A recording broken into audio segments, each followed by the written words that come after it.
Então ela concorda. Com as mãos geladas e um pressentimento ruim, ela caminha até o carro branco, estacionado em uma rua secundária e pouco movimentada. Oi, gente, sou eu de novo, Lívia, mãe, engenheira e tia da creche. E hoje eu tô trazendo o capítulo 2 da minha série de contos, O Berço das Relações Tóxicas. E a gente vai fazer do mesmo jeito que a gente fez o primeiro, né? Eu vou lendo e eu vou reagindo ao meu próprio texto. Eu vou reagindo ao meu próprio texto enquanto eu vou lendo, né? Um react do meu próprio conteúdo. E a intenção é a gente refletir um pouco sobre amor, relações e tal, usando esse texto de ficção que eu escrevi. E é isso. Pra quem não lembra, vai lá no canal que tem o capítulo 1 já, mais um recap, basicamente uma história de adolescente, né? Que a moça conhece esse rapaz que é vizinho dela e não acontece nada, feijoada. Não acontece nada, feijoada, ela cria uma obsessão ali pelo rapaz, fica fantasiando quem ele é, o que é que ele faz, a personalidade dele, projeta o que ela quer nele, enfim, clássico. Quem nunca? Hashtag quem nunca. Mas vamos lá. O grupo do fim da infância passa por várias rupturas e vai tomando nova forma. As meninas, que eram só o projeto de gente, crescem e viram mulheres adultas. E com o advento da internet, nossa protagonista, numa tarde abençoada, sem ter o que fazer, encontra o bendito do ex-vizinho em um aplicativo qualquer. Gente, meu gato abriu a porta. Meu gato abriu a porta. Não, mas não tem problema não, porque a outra tá fechada. Nossa, ela podia até ser uma mulher adulta, mas continuava totalmente influenciada pelas mesmas temáticas dramáticas de quanto caminhava descalça por aí. E quão romântico seria se eles terminassem juntos? O rapaz a quem ela seguia por aí seria como se estivessem destinados a se reconectar. Destinados a ficar juntos depois de todos esses anos. E não é que ela tenha passado muito tempo pensando nele durante os anos em que não se esbarravam. Não. Ela teve outras paixões, o que deixa tudo ainda mais romântico, porque nenhum amor tinha dado certo. Porque ela estava destinada a ficar com ele esse tempo todo. Pronto, aqui é um pouco dessa temática da romantização da história, sabe? Aquela coisa do depois de todos esses anos sempre, sabe? Aquela coisa Rachel e Ross de Friends. Eu acho que isso coloca muita gente em ciclos pouco saudáveis, porque você não se apega à pessoa, você se apega às circunstâncias, sabe? Até mesmo casais já casados há 10 anos, eles pensam, nossa, mas a gente tá casado há 10 anos, sabe? E, tipo, às vezes você é super infeliz, mas você tá apegado não à pessoa, mas à história, ao que aquilo significa. Ah, mas ela foi o grande amor da minha vida e a gente se conheceu em Paris e foi tudo lindo, mas, tipo, o relacionamento mesmo é uma merda, mas você vai levando aquilo porque você é apegado à ideia daquela relação. Eu acho que esse é um pouco a história da nossa protagonista. Ela se apegou ao amor da adolescência, que era o destino dela esse tempo todo, sabe? Eu acho que é um pouco essa pegada. Eu tô explicando demais um texto que já tá explicado. Eu não sei porque é que eu tô fazendo isso, mas eu tô achando divertido. Eu tô achando divertido. E se você gosta de ficar aqui pensando, você continua assistindo. O rapaz, conhecido como Filé de Borboleta, melancólico, do qual ela só sabia o nome e nada mais. Nada sobre sua personalidade, seus interesses, seus hobbies, nem sobre seu caráter. Mas isso era um detalhe. O importante era o conceito de terminar junto com seu grande amor depois de todos esses anos. E nisso ela gostava de lembrar de um certo personagem de Harry Potter que diz After all this time, always. É aquela coisa, né, gente? É uma romantização de uma coisa que já passou, mas que você fica apegado à história. Eu acho que aqui nesse caso, que eu tô citando o Snape, né, pra quem não pegou a referência, é muito um amor sem futuro, porque você nem conhece a pessoa. Eu acho que, coitado do Snape. O Snape não é nenhum santo, né? Mas coitado do Snape, porque pelo menos ele tinha uma relação com a Lily Potter. Eles eram amigos, eles se conheciam. Ele conhecia a Lily, ele era apaixonado pela Lily pelo que ela era. A nossa personagem aqui não tem nessa desculpa, porque ela nem conhecia o rapaz, não sabia nem quem era, nem o que é que gostava, o que é que comia, se era alérgico, se não era. Não sabia nada. Então, assim, pelo menos o Snape, ele tinha alguma coisa pra amar, entendeu? Essa moça, ela realmente, ela só ama a ideia. Então, já que os anos de timidez e falta de autoestima tinham ficado pra trás, a gata cresceu, né?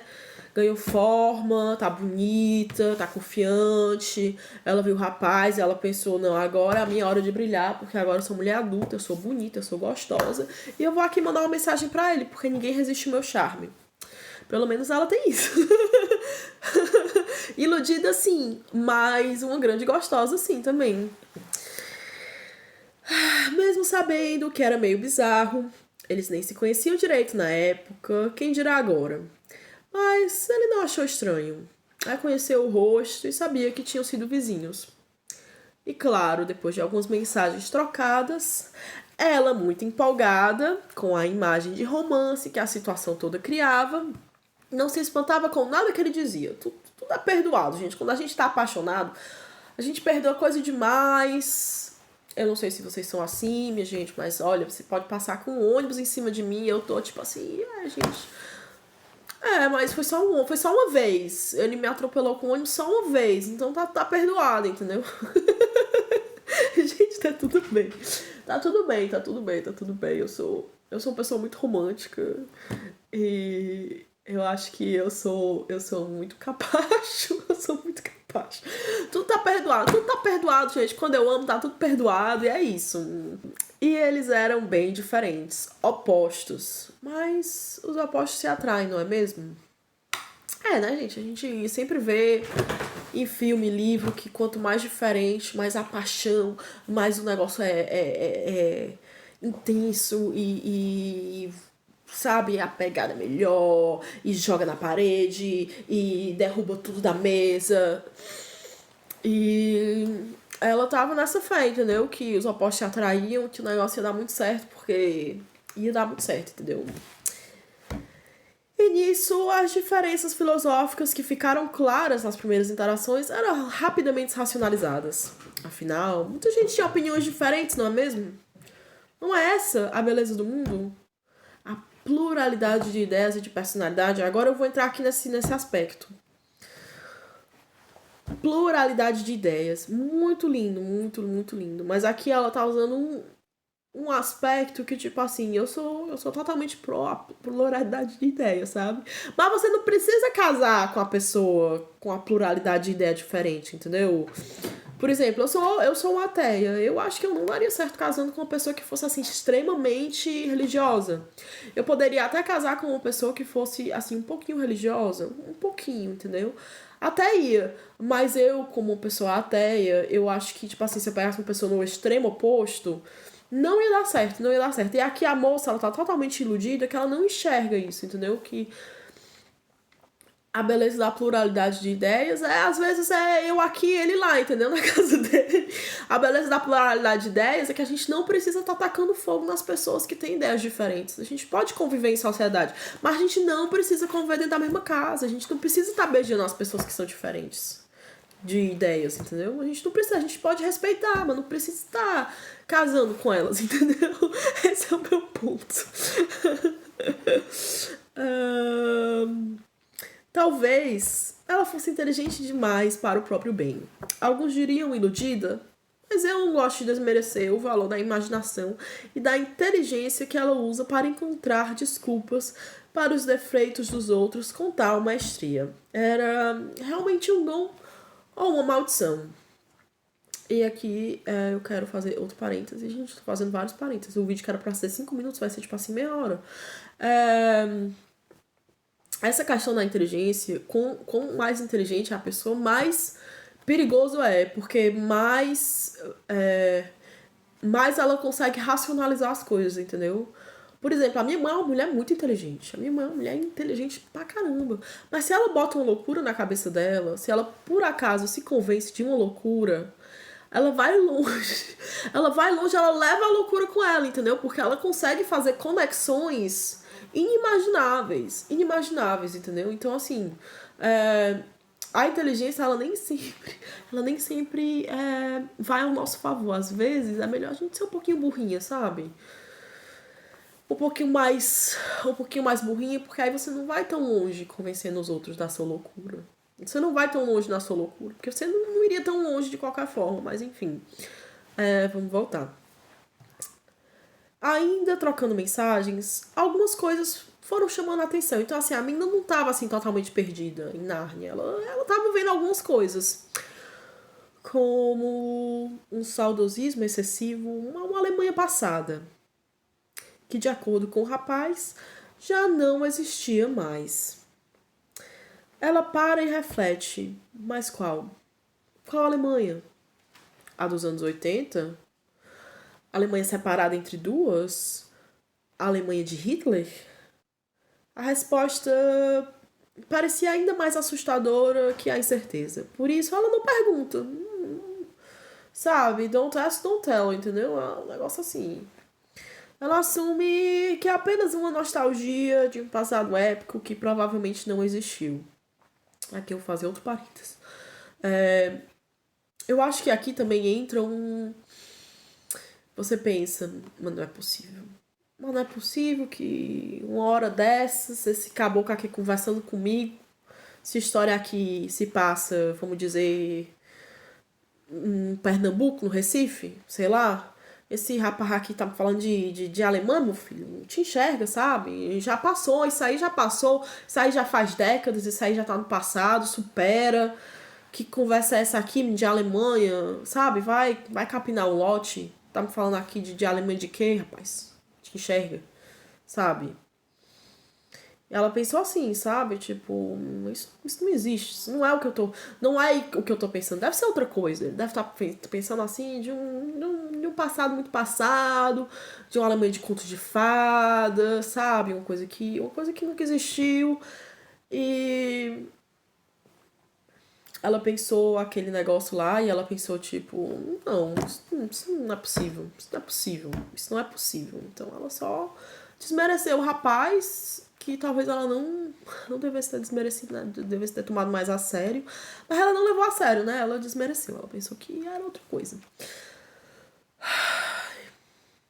O dia de se encontrarem pessoalmente chega.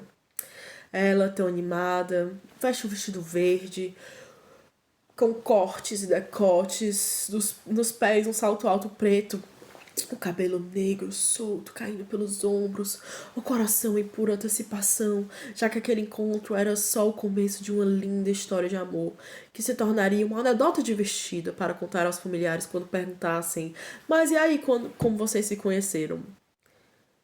E aqui exatamente essa romantização, né? Melhor seria você conhecer uma pessoa no Tinder, que seja uma pessoa decente, do que você ter toda uma história de adolescência, não sei o que, a gente era vizinhos e blá blá blá. E no fim ser um rapaz aqui que tá dizendo que tá com saudade de uma Alemanha, sabe? É melhor ser do Tinder, entendeu? É melhor. Às vezes a gente não precisa de um romance épico, a gente só precisa de alguém pra amar, sabe? E aí é sobre isso. Mas aí, como vocês se conheceram? O local do encontro não era dos mais românticos, mas ela nem reparou. Ela nem reparou que ele não se deu ao trabalho de levá-la a um restaurante bonito, mas a levou a um bar meio alternativo de estudantes. E qual o problema? Eles ainda estavam de fato na universidade, então qual o problema de estarem entre estudantes se eram eles mesmos estudantes? A conversa gira em torno dele, os sonhos dele, a infância dele, a família dele. E ela estava feliz de ouvir.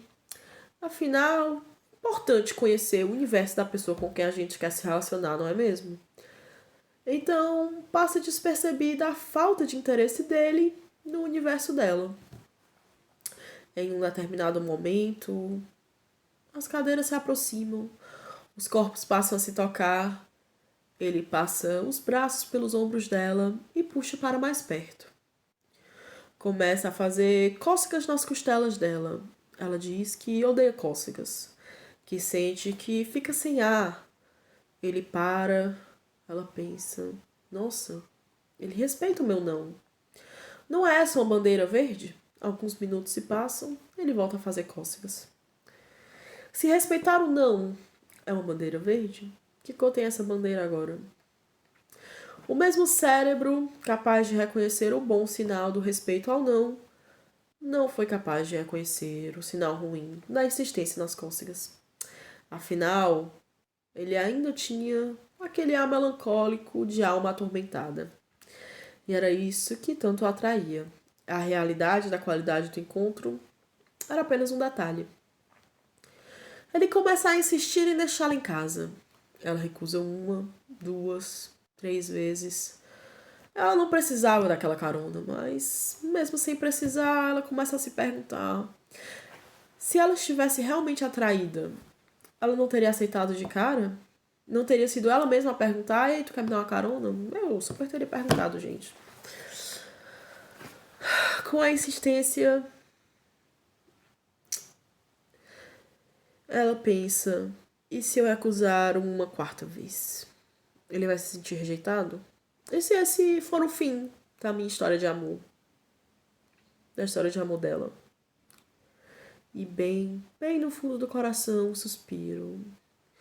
Se esse for o último encontro, ela nunca descobriria se ele era o homem ideal, a alma gêmea, as metades da laranja, 2 amantes, 2 irmãos, enfim, vocês entenderam.